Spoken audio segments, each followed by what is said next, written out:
السلام علیکم. پروگرام حالات حاضرہ میں آپ کا میزبان غلام نبی مورائی. ناظرین، حالات حاضرہ پہ جب ہم بات کرتے ہیں کہ آج کل کے جو پاکستان کے ایشوز ہیں، اکنامک کے ایشوز ہیں، یا ادروائز ہمارے جو انٹرنیشنل ایشوز ہیں، ان پہ بات کرتے ہیں. حسب معمول ہمارے ملک کے مایہ ناز مشہور اینالسٹ تجزیہ کار مبلا شاہ صاحب ہمارے طرف موجود ہیں. شاہ صاحب السلام علیکم. شاہ صاحب، سب سے پہلے جو گرم خبر ہے کہ پروسیجر ایکٹ جو اسمبلی نے پاس کیا، وہ سپریم کورٹ نے حال ہی میں فیصلہ دیا ہے، اور اس فیصلے میں اپیرنٹلی جو اس کا آؤٹ لک بتایا جا رہا ہے کہ جی اس میں نواز شریف کو اور ترین کو، جو دونوں نال ہیں پہلے فیصلے میں، ان کو اپیل کا حق نہیں ملے گا.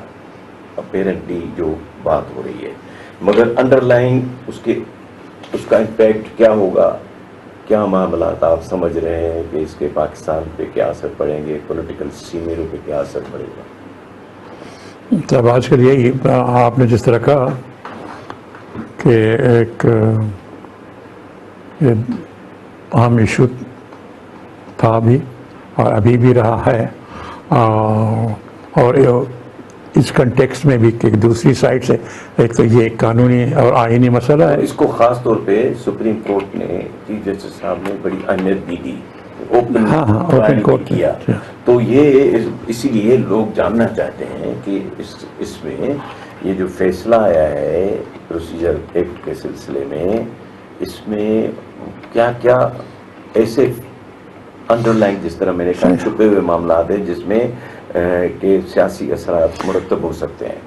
اب یہ جو ہے سپریم کورٹ کا جو پروسیجر ایکٹ جو ہے، جو قومی اسمبلی نے پاس کیا تھا،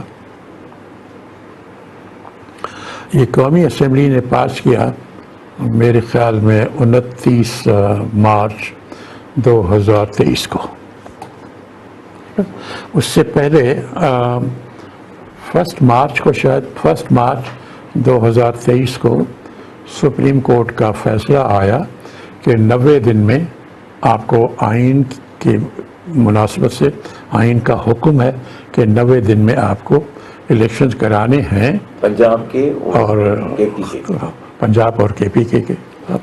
یہ 1 مارچ کو سپریم کورٹ نے یہ آرڈر دیا. آئین بھی یہ کہتا ہے، سپریم کورٹ نے کہا اس پہ ہم عمل کریں. 29 مارچ کو اسمبلی، جس سے آدھے ممبر جو پی ٹی آئی کے تھے تو وہ تو اس میں نہیں تھے، اور باقی جو تھے انہوں نے جلدی یہ ایک ہی دن میں پاس کر لیا، جس میں بہت سی باتیں کہی گئی مختلف سپریم کورٹ ہی سے متعلق. اور اب یہ تھا کہ کچھ لوگوں کو اس میں بہت سے پلس اور مائنس، پراز اینڈ کونس ہوتا ہے، مختلف سے خیالات لوگ کرتے ہیں. سپریم کورٹ نے تو اس ایکٹ کو آئین کی کمپلائنس میں کہا کہ ہاں یہ آئین کی مناسبت سے یہ صحیح ہے. کچھ لوگ جو ہیں وہ اس سے، اب چونکہ ججمنٹ آ چکی ہے تو it's a public document. Public document جو ہو چکا ہے جب، اس پہ تو لوگ اپنا جو اظہار خیال کرتے رہیں گے. تو اب کچھ لوگوں کا ہے کہ نہیں، یہ جو ہے قانون جو اسمبلی نے بنایا تھا، یہ تو خود ہی ایک صحیح قانون نہیں ہے کسی لحاظ میں بھی. اور جس انداز سے سپریم کورٹ کے اختیارات میں دخل اندازی کی گئی ہے، تو وہ ایک آئینی ترمیم کے بغیر ایک سمپل ایکٹ کے ذریعے نہیں کی جا سکتی. اور وہ بھی اسمبلی اس وقت ہی پاس کرتی ہے جب آدھی اسمبلی جو ہے وہ پی ٹی آئی کے ممبر جو تھے وہ اس میں ہے ہی نہیں. تو یہ اسمبلی کی اپنی جو لیجیٹیمیسی ہے وہ اتنی اچھی نہیں رہتی. دوسری یہ تھا کہ یہ جو پاس ہوا ہے اسمبلی والا ایکٹ، وہ شاید ایک ہی دن میں سب کچھ ہو گیا تھا. اور اس پہ کوئی بحث ہوئی نہیں کہ اس کے کوئی ڈسکس بھی کر لے کہ کیا ہے یا کیا نہیں ہے. اور جو اس وقت کے جو پرائم منسٹر تھے انہوں نے سپریم کورٹ کے ججز کے متعلق بھی کچھ اچھے خیالات کا اظہار نہیں کیا. وہ بھی ان کو صحیح نہیں کرنا چاہیے تھا اس انداز سے کہ سپریم کورٹ کے ججز پہ آپ بیٹھ کے سیاسی گفتگو کریں. نامناسب سی بات تھی. دوسری جو ایک اہم چیز ہوئی وہ شاید اسی دن ہوئی، شاید 29 کو یا کیا، وہ سپریم کورٹ کے سامنے اس بینچ کے سامنے پھر آیا تھا کہ جی یہ تو فیصلہ جو ہے آپ نے تو کہا تھا کہ 90 دن میں انتخاب کراؤ، ہونے آئین بھی یہ کہتا ہے، لیکن یہ جو ہے اس پہ تو کوئی عمل نہیں ہوا. تو اس دن آئی تھنک پاکستان کی تاریخ میں یہ پہلی بار ہوا ہے کہ جو کانسٹیٹیوشن ایونیو ہے سپریم کورٹ کے سامنے، اس پہ ہزاروں لوگوں نے، جو ایک سیاسی پارٹی تھی مولانا صاحب کی، سراج اللہ، ہاں نہیں فضل الرحمان، JU ہے فضل الرحمان، اور ان کے لٹ بردار لوگ وہ اسی پیریڈ کرتے رہے. ادھر سپریم کورٹ کے سامنے وہی ایشو آیا تھا، زیر بحث تھا، یہ سامنے اسی دن ہوتا رہا. یہ پہلی بار پاکستان کی تاریخ میں ہوا ہے کہ indirectly this was a very unpleasant kind of a thing. Threat کرنا بھی ہوا ہے directly. بہت ہی نامناسب، اور یہ ہوتا رہا اور کسی نے اس پہ کارروائی نہیں کی. حکومت وقت کو روکنا چاہیے تھا کہ یہ اس انداز سے آپ یہ سپریم کورٹ کے بعد سپریم کے باہر آپ کو مظاہرہ کرنا ہے تو وہ باہر F9 پارک ہے یا ایک اور علاقہ، وہاں جا کے کرو. یہ جو ہے جس طرح آپ نے کہا نا کہ ہاں یہ ایک تھریٹننگ انداز میں، یہ اتنی نامناسب بات ہے اور ایسا کبھی پاکستان میں نہیں ہوا. اور حکومت نے کسی پہ کارروائی نہیں کی، نہ پہلے روکا نہ بعد میں کارروائی کی کسی پر. تو یہ ایسی باتیں ہوئیں جس سے لوگوں کو بہت ہی پاکستان کی تاریخ میں ایسی باتیں ہوتی رہی ہیں کہ اب تو لوگوں نے وہ ان کے احساسات نم ہو گئے ہیں. اور جو بہت سی باتیں ہوتی ہیں وہ کہتے ہیں کہ ایسے تو کئی باتیں ہوئی ہیں، it has become a normal kind of a thing, ورنہ یہ دوسرے ملکوں میں یہ انہونی سی بات ہے. اب جو ہے آپ نے جس طرح کہا کہ ہاں اس میں جو پچھلے فیصلے ہو چکے ہیں کہ اس قانون میں تو یہی ہے جو اسمبلی نے پاس کیا کہ یہ قانون جو ہے اپلیکیبل ہوگا ریٹروسپیکٹیولی. تو ویسے تو دنیا میں ایسے کہیں نہیں ہوتا، لیکن ہمارے ہاں تو ہر کچھ سب کچھ سب ہوتا ہے. تو وہ اسمبلی نے وہ پاس کر لیا کہ ہم جو کہتے ہیں کہ جو پہلے فیصلے ہو چکے ہیں وہ بھی ہم انڈو کرتے ہیں ریٹروسپیکٹیولی، اس کو ہوگا. لیکن یہ تھا کہ سپریم کورٹ نے کہا نہیں، ریٹروسپیکٹیولی 8/7 سے وہ پروویژن جو تھا وہ سپریم کورٹ نے اس کو ایکسیپٹ نہیں کیا، وہ ریجیکٹ ہو گیا کہ پاسٹ ٹرانزیکشنز جو تھیں they are closed and they are final, اور ان کو ری اوپن نہیں کیا جا سکتا. اب یہ ہے کہ اب کیا ہوگا. اب اس پہ جو میں نے دیکھ رہا تھا مختلف جو لیڈنگ وکلاء ہیں ہمارے ملک کے، ان کے جو آرگیومنٹ سرکار کی طرف سے بھی اور دوسری سائڈ سے بھی، اپوزیشن سائڈ سے بھی جو بھی ہیں یا انڈیپینڈنٹ کہیے جن کے جو رائے ہیں، تو جو نظر آ رہا ہے یہ کہ لوگوں کو بہتوں کو تھا کہ جی یہ جو اسمبلی نے پاس کیا، جو PDM کی حکومت تھی جس میں نواز شریف کے چھوٹے بھائی تھے پرائم منسٹر، تو یہ جو قانون پاس کیا وہ زیادہ تر اپنے بھائی کو فائدہ دینے کے نہیں، وہ کریں اپیل کا حق نہیں ہے، مگر انڈر لائن کو اس طرح کو ریلیف ملتا ہے اس فیصلے میں نواز شریف. اب وہ اچھا ہاں، اب وہ یہ ہے کہ لوگ جو ہے جو نواز شریف کے شاید وکیل ہونے والے ہیں یا ان کے فائدے کی بات کر رہے ہیں، انہوں نے ایک طریقہ جو ہے بیان کیا ہے جو میں دیکھ رہا تھا کہ عجب لگتا ہے. ویسے سپریم کورٹ نے تو کہا کہ نہیں، پچھلے فیصلے جو ہیں وہ ری اوپن نہیں ہو سکتے. ٹھیک ہے صاحب, وہ کلوز نہیں, فائنل ہے. اس لحاظ سے تو نواز شریف کا معاملہ تو ایک لحاظ سے کلوز ہے. حتیٰ کہ جب آگے جا کے اگر کبھی سپریم کورٹ اس کو اپنے فیصلے کو پھر تبدیل کرتی ہے وہ الگ بات ہے, لیکن جو فیصلہ ابھی ہے ایز اٹ اسٹینڈس اس میں تو پرانے فیصلے ہیں وہ ان کو ری اوپن نہیں کیا جا سکتا. اچھا, اب اس میں جو کچھ وکیل صاحب ہیں جو لگتا یہی ہے کہ وہ نواز شریف کے لیے ہی گراؤنڈ تیار کر رہے ہیں, تو انہوں نے کہا نہیں جی کوئی مسئلہ نہیں ہے, سپریم کورٹ نے جو فیصلہ کیا ہے تو نواز شریف کے کوئی پابندی نہیں ہوگی. ارے بھائی کیسے پابندی نہیں ہوگی؟ یہ تو سپریم کورٹ نے کہا کہ وہ حصہ اور جو اسمبلی نے ایکٹ پاس کیا تھا اس کا وہ حصہ کہ جو پرانے ہیں اس کو بھی ری اوپن کیا ہے, وہ تو نہیں مانتے نا. وہ تو سپریم نے کہا کہ اس کو نہیں کھول سکتے, تو آپ کیسے کہتے ہو کہ ان کو مسئلہ نہیں ہوگا نواز شریف کو؟ انہوں نے کہا جی جب وہ آئے گا اور وہ فائل کرے گا اپنے نامینیشن پیپرز تو ریٹرننگ افسر جو ہے وہ ایک جو الیکشن ایکٹ ہے اس میں جو ترمیم کی گئی ہے تو اس کے روح سے صرف 5 سال ہے ڈسکوالیفیکیشن, لیکن جو سپریم کورٹ کا پہلے فیصلہ تھا اس میں تھا کہ لائف کا تھا.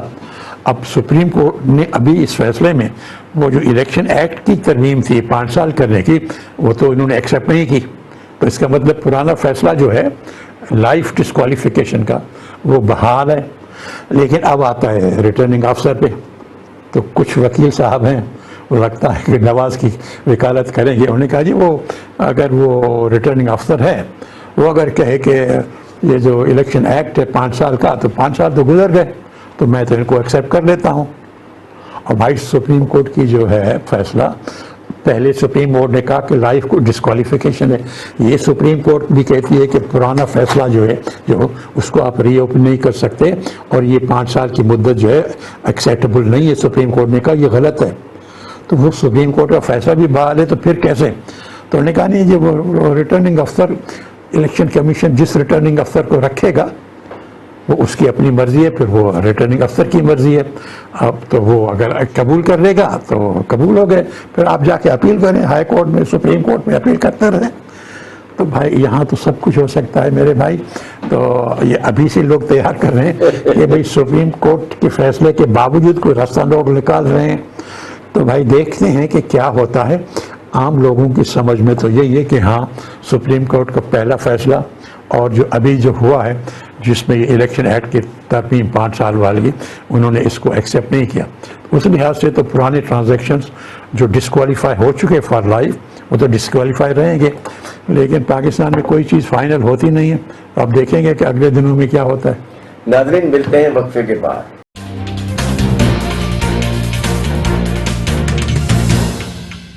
ویلکم بیک ناظرین.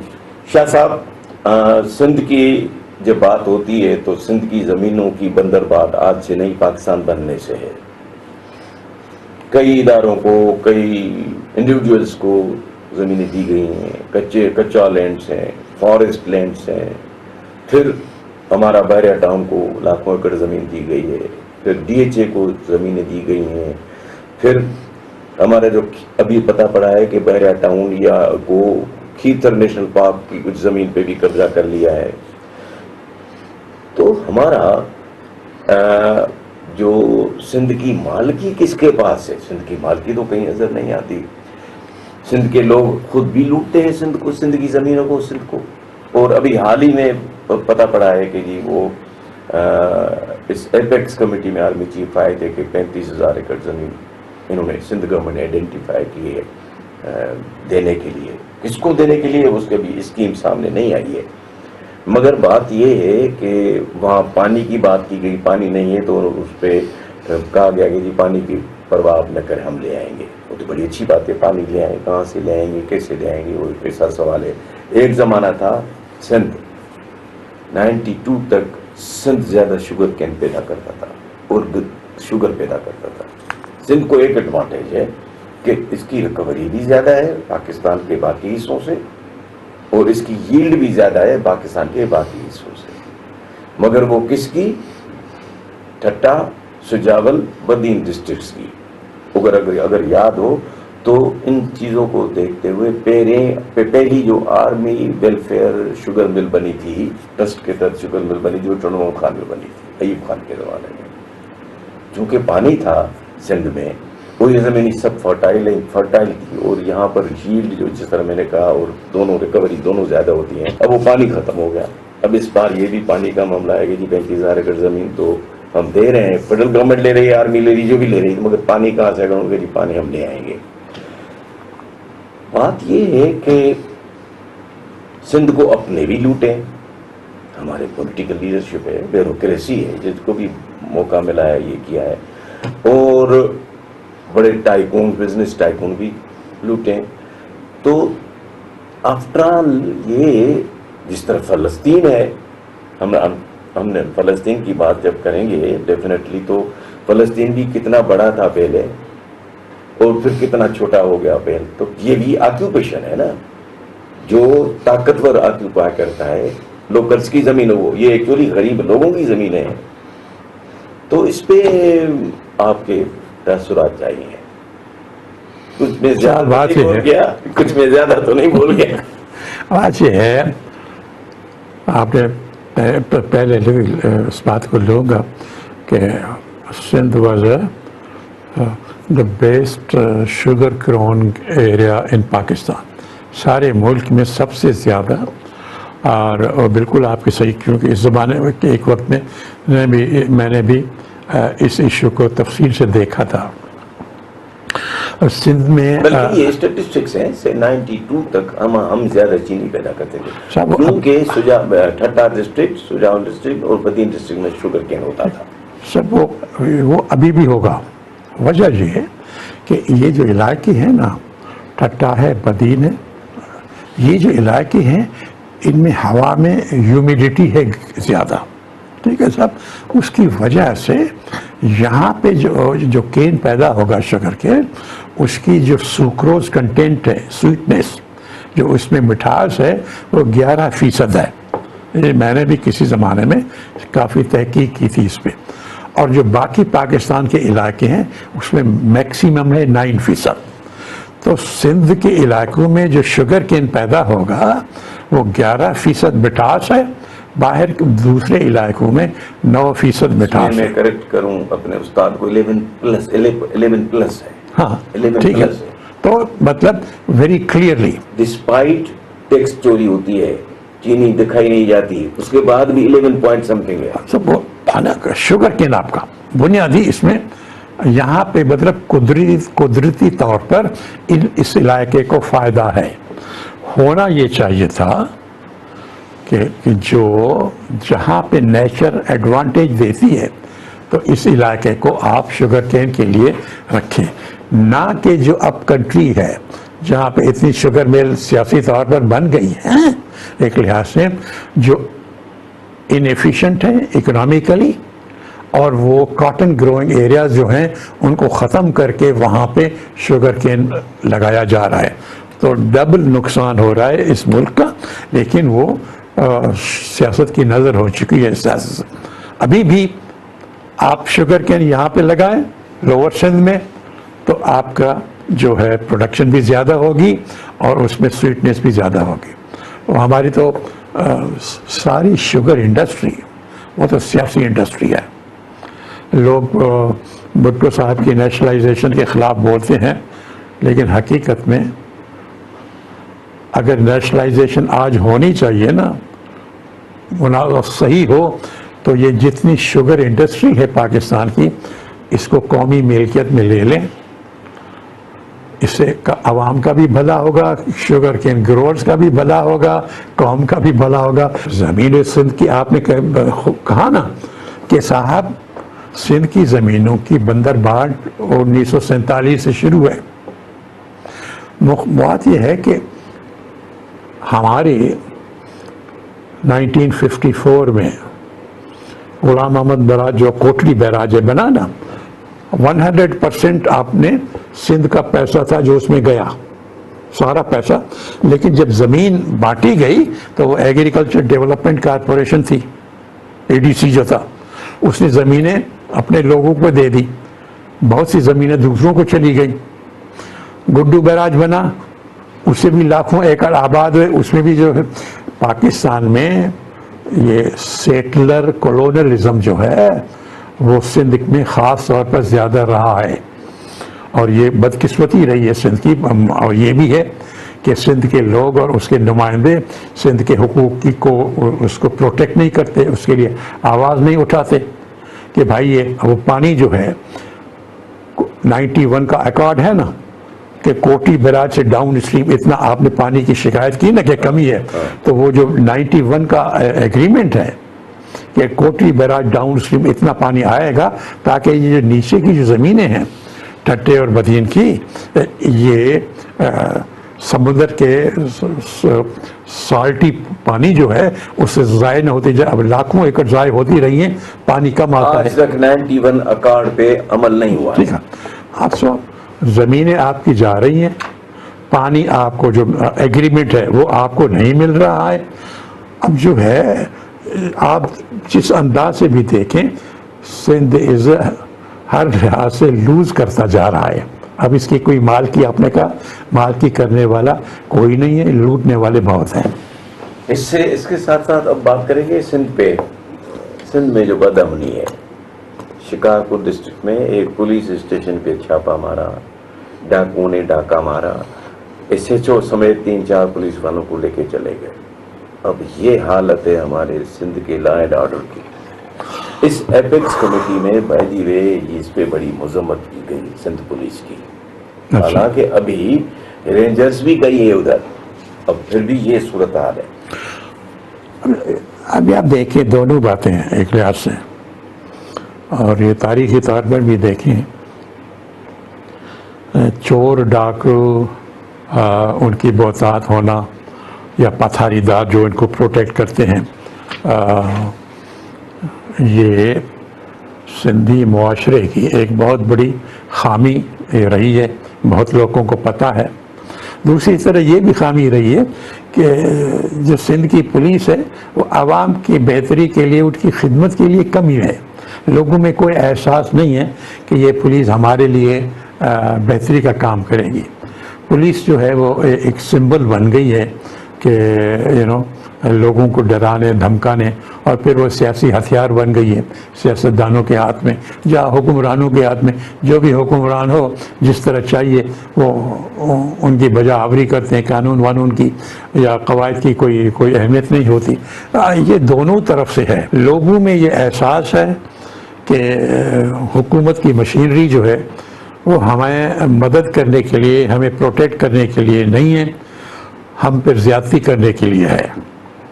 اور پھر اس کے بعد آپ یہ بھی دیکھتے ہیں کہ جو آپ نے مثالیں دیں کہ وہ ڈاکو آ کے اٹھا کے پولیس اسٹیشن کا عملہ جو ہے اس کو لے جاتے ہیں. کہ کچھ آپس میں ان کی بھائی بھی ہے، آپس میں ملے جلے بھی ہیں. ایک مجھے ہمیشہ یاد آتا ہے، یہ بہت مشہور کیس چلا تھا انڈیا میں الہ آباد ہائی کورٹ کے سامنے. تو اس میں شکایت یہ کی تھی، لوگوں کی شکایت تھی کہ صاحب ہم پولیس کے پاس شکایت لے کے جاتے ہیں تو ہماری مدد کرنے کے بجائے جو چور ڈاکو یا جو مجرم لوگ ہوتے ہیں، جو ظالم، ان کی مدد کرتے ہیں. تو انہوں نے ایک جملہ کہا تھا الہ آباد ہائی کورٹ کا، وہ پاکستان میں، ہندوستان میں کئی جگہوں پہ کئی سالوں سے بڑا مشہور چلا ہے. وہ تو ہندوستان کی پولیس کے متعلق انہوں نے کہا کہ the most organised criminal force in India is the Indian police. The single most organized criminal force is the Indian police. وہ الہ آباد ہائی کورٹ نے کہا. بات یہ ہے کہ ہم نے قانون کی حکمرانی بھائی چھوڑ دی ہے. یہ ہر چیز میں وہ ضروری ہوتی ہے. اب وہ چونکہ آپ پولیس کو سیاسی یا دوسرے مقاصد کے لیے استعمال کرتے ہیں تو وہ پھر اپنے بھی کام کرتے رہے ہیں. تو یہ اس مسئلے کو کیسے حل کریں گے؟ اس مسئلے کو اب قانون کی حکمرانی کون کرے گا؟ اب سب سے بڑی ذمہ داری تو عدالتوں پہ آتی ہے. جو بڑی عدالتیں ہیں وہ ان کے پاس یہ طاقت ہے آئینی کہ وہ انفورس کریں. وہ سیاستدانوں کے اوپر ہو، حکومتی اہلکاروں کے اوپر ہو، پولیس کے اوپر ہو، معاشرے کے جو بدمعاش لوگ ہیں ان کے اوپر ہو، اگر یہ رول آف لا کو انفورس کریں تو کچھ بہتری نظر آئے گی. ورنہ یہ معاملات اور یہ مسائل جو ہیں آج بھی ہم کر رہے ہیں، پچھلے 10 سال 20 سال سے ہوتے رہے، آئندہ بھی ہوتے رہیں گے. یہ اس معاشرے کا ڈکلائن ہے، یہ ڈکلائن ہے، یہ نیچے جا رہا ہے. اس کو اوپر اٹھانا بغیر قانون کی حکمرانی کے یہ اوپر نہیں اٹھائے گا. ناظرین ملتے ہیں وقفے کے بعد.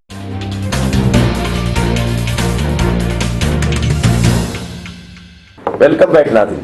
شاہ صاحب، ایک بہت اہم ایشو ہے پاکستان کے موٹر ویز. اب پاکستان کی موٹر ویز کی جب بات آئے گی تو پنجاب اور کے پی میں بڑی اچھی ڈیولپمنٹ ہوئی ہے. موٹر وے بنے ہیں، بہت زبردست موٹر وے بنے ہیں، اور کئی بڑے بڑے شہروں کو پنجاب فیڈرل گورنمنٹ نے پنجاب کے ان سب علاقوں کو تھرو موٹر وے نیٹ ورک کنیکٹ کر لیا ہے. سندھ جہاں سے ٹریفک اوریجنیٹ ہوتی ہے پورٹ کی، جو کہ اب کنٹری کی ٹریفک ہے، اس کو ٹوٹلی اگنور کیا گیا ہے. کراچی سے حیدرآباد جو روڈ تھی، ہائی وے تھی، سپر ہائی وے تھی، سپر ہائی وے میں ایک ایڈیشنل لین لگا کے اس کو موٹر وے کنسیڈر کیا گیا.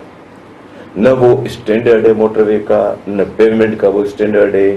لمیٹڈ ایکسس ہائی وے ہوتا ہے، وہ لمیٹڈ ایکسس بھی نہیں ہے. تو ایک تو یہ بدقسمتی ہے کہ ہمارے ہاں موٹر وے ایک بھی نہیں ہے پورے سندھ میں. اس کو ہم سپر ہائی وے کر سکتے ہیں، اس کو موٹر وے نہیں کر سکتے، ایون ایکسپریس ہائی وے بھی نہیں کر سکتے. ٹھیک، لہذا ایک تو یہ ہے. اور آن پیپرز یہ موٹر وے بننا تھا، موٹر وے کا ٹینڈر ہوا تھا اور موٹر وے بن ہی کے لیے ہوا تھا، مگر موٹر وے نہیں ہے. پھر آ جائے حیدرآباد سے سکھر، اس موٹر وے کی پروجیکٹ، باقیوں کے پروجیکٹ کنسیو ہوتے ہیں، پروجیکٹ بن جاتے ہیں، پی سی 1 بن جاتے ہیں اور پروجیکٹ بن جاتے ہیں. ہمارے یہاں چلو جی پی سی 1 بنا، سب کچھ بنا. لینڈ ایکوزیشن کے لیے کوئی فیڈرل گورنمنٹ نے، نیشنل ہائی وے اتھارٹی نے پیسے دیے 8 ارب سم تھنگ 2 ڈپٹی کمشنرز کو. اول تو نیشنل ہائی وے اتھارٹی کو نہیں دینا چاہیے پیسے. نیشنل ہائی وے اتھارٹی کو پیسے دینے چاہیے نوٹیفیکیشن کے ٹائم پہ.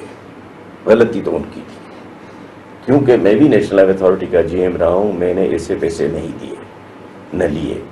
ہمارے پاس پیسے تھے جب ڈپٹی کمشنر اس ایریا کا نوٹیفیکیشن ایشو کرے، اس ایریا کا زمیندار کے نام کا، پھر میں اتنے پیسے دیتا تھا. تو یہ اس طرح کی جو ایٹیٹیوڈ ہے، کنڈکٹ ہے، بیہیویئر ہے فیڈرل گورنمنٹ کا یا ہمارے لوگوں کا سندھ کے ساتھ، کیا یہ تاریخ تو یہ بتاتی ہے کہ نہیں، یہ نہیں چل سکتا. کفر کی حکومت چل سکتی ہے، ظلم کی حکومت نہیں چل سکتی. تو اب یہ مجھے بتائیں کہ یہ جو سندھ کے ساتھ خاص طور پہ جب موٹر وے کی بات کریں گے، جو ظلم ہو رہا ہے، ناانصافی ہو رہی ہے، اس پہ پلیز بات کریں. آگے تو بڑی داستان بہت طویل ہے. آپ نے ذکر کیا موٹر وے کا، اور بھی باتیں ہیں جن پہ ڈسکرمنیشن اور ایک لحاظ سے تعصبانہ حکومت کا اظہار ہوتا ہے. یہ برابری اور منصفانہ حکومت کا مزاج نہیں ہے. اس وجہ سے یہ لوگوں میں یہ فیڈریشن کو کمزور کر رہے ہیں اس قسم کے لوگ اور اس قسم کے فیصلے. آپ نے بالکل صحیح بات کی. کہیں پہ بھی دنیا میں دیکھیں، یہ موٹر وے جو بن رہے ہیں یا کوئی یہ ہائی وے یہ بن رہے، یہ شروع ہونے ہیں کیونکہ یہ ٹریڈ امپورٹ ایکسپورٹ جو ہوتی ہے، امپورٹ ہوتی ہے تو بندرگاہ سے شروع ہو کے پھر آگے چلی جاتی ہے اپ ٹو پشاور. اور اگر ایکسپورٹ بھی ہوتی ہے تو پشاور، لاہور، فیصل آباد، سکھر، نواب شاہ، کوئٹہ سے لے کے پھر بھی یہاں سے کراچی سے باہر جاتی ہے. تو موٹر وے شروع ہونا تھا، کوئی بھی اکنامکلی، کوئی لاجیکلی اس بات کو دیکھے تو وہ شروع ہونا تھا بندرگاہ سے، کراچی سے شروع ہو کے پھر آج بڑھتا بڑھتا بڑھتا پھر چلا جائے. یہاں الٹی گنگا ہوئی. انصاف بھی نہیں ہے اور اکنامکلی یہ غلط ہے. اکنامک پرنسپلس کے لحاظ سے بھی ایسے نہیں ہونا چاہیے. لیکن یہ جو تعصبانہ ہے نا، آپ نے مثال دی کہ موٹر وے کی، تو یہ تو مسلم لیگ نون ہے یہ ان کے کارنامے تھے نا، انہوں نے شروع کی تھی. بالکل. ٹھیک. اور اسی طرح جو ناانصافیاں ہیں، اور میں اور 2 مثالیں لیتا ہوں، وہ بھی انہی کی حکومت نے. یہ کراچی کا جو انڈر گراؤنڈ ماس ٹرانزٹ پروجیکٹ تھا، ٹیکنیکلی فائنانشلی کمرشلی وائبل، پیسہ 100%، فارن ایکسچینج روپی کمپوننٹ سب آ گیا. دنیا کی 2 بہت بڑی انجینئرنگ کمپنی جو تھی، مٹسوبیشی جاپان کی اور SNC لیولان کینیڈا کی، فری لون فری گرانٹ بھی ملی دونوں گورنمنٹ سے، اور صاف ٹرمز پہ قرضہ بھی ملا. 100% فائنانسنگ ہو گئی. یہاں انہوں نے کام شروع کیا سروے کا، under ground metro. Nawaz Sharif کی حکومت آئی، انہوں نے بغیر پوچھے کینسل کر لیا.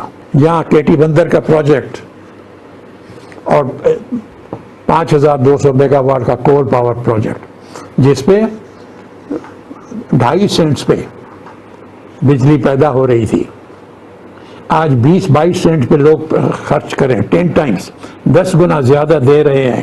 وہ پروجیکٹ بھی نواز شریف کی حکومت نے ختم کیا. کیٹی بندر پروجیکٹ ختم کیا، ترکول کا پروجیکٹ ختم کیا، جو 2.5 سینٹس پہ بجلی کا یونٹ آ رہا تھا. آج پاکستان کے لوگ جو ہیں دنیا میں سب سے مہنگی بجلی یہاں پہ پیسہ دے رہے ہیں، 10 گنا زیادہ 20 سینٹس پہ بجلی یہاں پہ دے رہے ہیں، جو لوگوں کا حال ہو گیا ہے. تو یہ تعصبانہ حکومت، اور خاص طور پہ سندھ اس کا وکٹم رہا ہے. یہ سندھ کے لوگ جو ہیں وہ کئی عرصے سے یہ دیکھ رہے ہیں. صاحب، فلسطین کی جنگ، اسرائیل کی یہ حملے، فلسطین کے حملے، اس پہ کیا بات کریں گے؟ اب یہ پچھلے 1 ہفتے سے ایک یہ نئی ٹریجڈی چل رہی ہے.